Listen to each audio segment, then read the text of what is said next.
संसार में पिता पुत्र से गहरा कोई संबंध नहीं होता। एक देश था, वहाँ का नियम था कि माता पिता जब 60 साल से ऊपर हो जाएं तो एक जंगल के बीचों बीच एक वृद्धाश्रम बना था।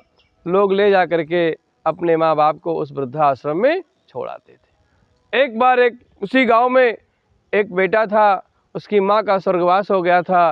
पिताजी थे। जब पिताजी 60 वर्ष के पूरे हुए तो बेटे ने कहा, पिताजी हमारे देश का नियम है, इसलिए अब आपको वृद्धाश्रम जाना पड़ेगा। पिता ने कहा, ठीक है बेटा, जब इस देश का नियम है तो जाना ही पड़ेगा।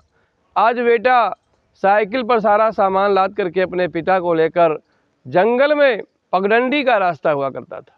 जब जंगल के बीचों बीच बने वृद्धा आश्रम में पहुंचा, साइकिल से सामान उतारने लगा तो बेटे ने देखा तो आटे की बोरी खाली थी।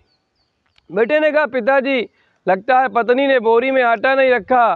कहा, नहीं बेटा आटा था। कहा, नहीं पिताजी, ये तो आटे की बोरी खाली है।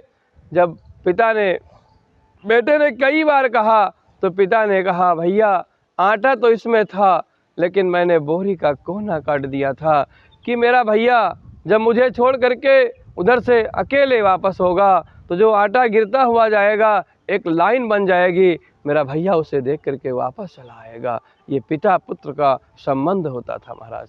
आज की युवा पीढ़ी 8 बेटे हैं, संकल्प है कि उसका बाप पूरा प्रयास करेगा कि उसकी कोई औलाद भूखी न सोए, लेकिन 8 बेटे मिलकर के एक बाप का पेट नहीं भर पाते। ये समाज की स्थिति, ये संस्कृति होती जा रही है।